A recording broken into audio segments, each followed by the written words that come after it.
Hello everyone, I am Yanshika and I am a CA Intermediate student. आज मैं आपको बताने जा रही हूँ कि ऑडिट होता क्या है मेरे पॉइंट ऑफ व्यू से थोड़ा और सिंपली सीखने का तरीका। जैसे हमने आज तक पढ़ा है कि audit is an independent examination of financial information of an entity, whether profit oriented or not, irrespective of its size,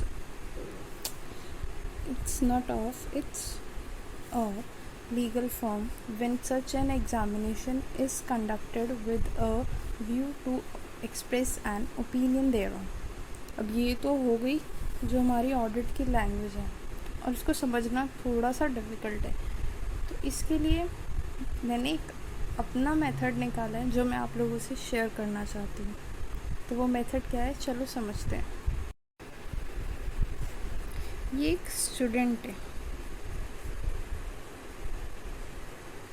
इसने पूरे साल भर पढ़ाई करी, उसके बाद आते हैं इसके एग्ज़ाम्स जिसमें वो अपने पेपर्स लिखता है।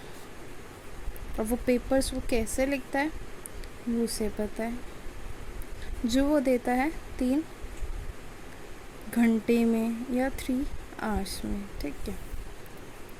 अब वो पेपर जो होता है उसे कौन चेक करता है, उसे चेक करते हैं हमारी मैम या टीचर या सर, ठीक है। अब ये टीचर और सर क्या करते हैं, इसके बेसिस पे हमारी एक रिपोर्ट निकालते हैं जिसे हम मार्कशीट कहते हैं। ये हमारा एक सिंपल सा प्रोसीजर होता है जो हमारे स्कूल में चलता है जब हम एज ए स्टूडेंट एग्ज़ाम देते हैं और उसे क्लियर करते हैं। तो अब हम इसे ऑडिट के तरीके से समझते हैं। ये जो हमने स्टूडेंट लिया है इसको हम एंटिटी मानते हैं, ठीक है। जो ये पेपर्स लिए हैं, हमने जो पूरे टाइम फाइनेंशियल्स बनाए उसका हम एंड में क्या करते हैं, उससे हम अपने प्रॉफिट एंड लॉस अकाउंट बनाते हैं। उससे फिर हम अपनी बैलेंस शीट बनाते हैं, उससे हम डिस्क्लोजर्स देते हैं। ये चीज़ हम करते हैं। हम इसमें हम पेपर्स लिखते हैं 3 घंटे में, और इसमें हम अपने 3rd month of the year अपने फाइनेंशियल्स बनाते हैं, जिसे हम जब बनाते हैं उसे हम क्या कहते हैं, हमारा फाइनेंशियल ईयर। कोई फाइनेंशियल स्टेटमेंट्स कैलेंडर ईयर पे भी बनते हैं, बट अभी हम फाइनेंशियल ईयर की बात कर रहे हैं, ठीक है। उसके बाद हमारी टीचर की बारी आती है।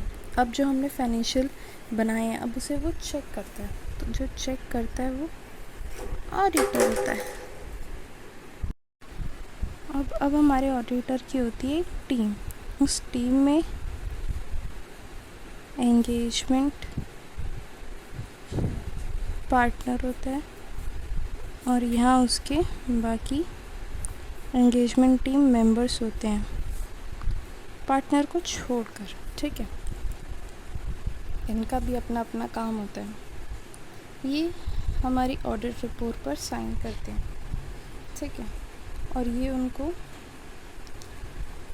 हमारे फाइनेंशियल्स को चेक करते हैं कि हमने अपने फाइनेंशियल्स बनाए कैसे। जैसे मैंने यहाँ टीचर और सर लिखा था, साइन करते हमारी प्रिंसिपल।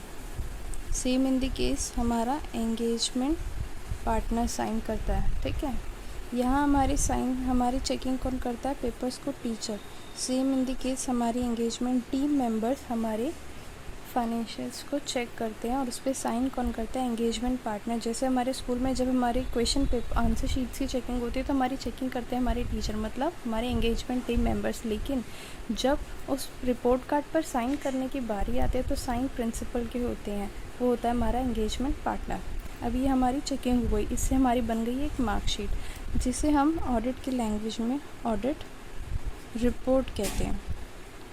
जिसके बेसिस पे हमारे टीचर, हमारे प्रिंसिपल बताते हैं कि हमारा फाइनेंशियल्स कैसा था, हमारा पेपर पे हमने क्या करा है। तो यहाँ पे ऑडिट रिपोर्ट में 2 तरीके की ओपिनियंस आती हैं,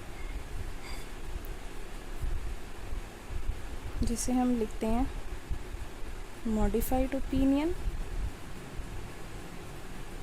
और अनमॉडिफाइड ओपिनियन।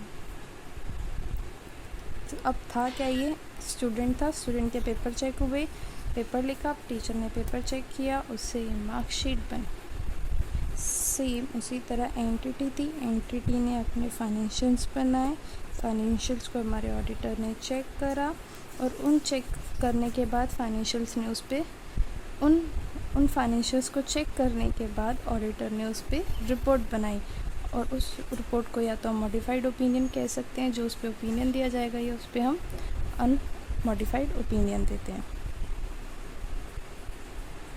अब हम अपनी डेफिनेशन पर जाते हैं और पढ़कर देखते हैं डेफिनेशन में लिखा क्या था। Audit is an independent examination.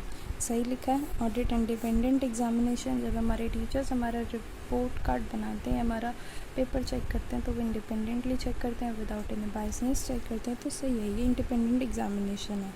ठीक है। ऑफ अ फाइनेंशियल इन्फॉर्मेशन किसका होता है? फाइनेंशियल इन्फॉर्मेशन का होता है, जो भी हम नंबर्स फिगर्स लिखते हैं उसका होता है, जो भी हमारे P&L में दिखेगा, बैलेंस शीट में दिखेगा, या डिस्क्लोजर्स में हमने डिस्क्लोज़ किया होगा, उसका हम इंडिपेंडेंट एग्जामिनेशन कराते हैं। किसका? एंटिटी का। और हमारे केस में एंटिटी क्या थी? स्टूडेंट थी। वेदर प्रॉफिट ओरिएंटेड और नॉट, चाहे वो प्रॉफिट ओरिएंटेड हो या ना हो, चाहे उस स्टूडेंट का मार्क्स गेन करने का इरादा हो या ना हो, उसी तरीके से चाहे प्रॉफिट ओरिएंटेड हो या ना हो, इररिस्पेक्टिव ऑफ इट्स साइज़ और लीगल फॉर्म, कि उसका साइज़ कैसा है, वो लीगल फॉर्म कैसी है, वो क्या है, कंपनी है, पार्टनरशिप है, LLP है, सोल प्रोप्राइटर है, या साइज़ क्या है, कितना बड़ा है, कितना छोटा है, उससे भी उसको कोई मतलब नहीं है। When such an examination is conducted, ये एग्जामिनेशन कंडक्ट किया गया है, ये चेकिंग कंडक्ट की गई है with an view to express an opinion thereon, उस पर अपना ओपिनियन देने के लिए। जैसे मैंने आपको पीछे बताया था कि या तो ओपिनियन मॉडिफाइड होगा या अनमॉडिफाइड होगा, तो उसी ओपिनियन को देने के लिए एग्जामिनेशन कंडक्ट किया गया है। आज के लिए इतना ही। Thank you.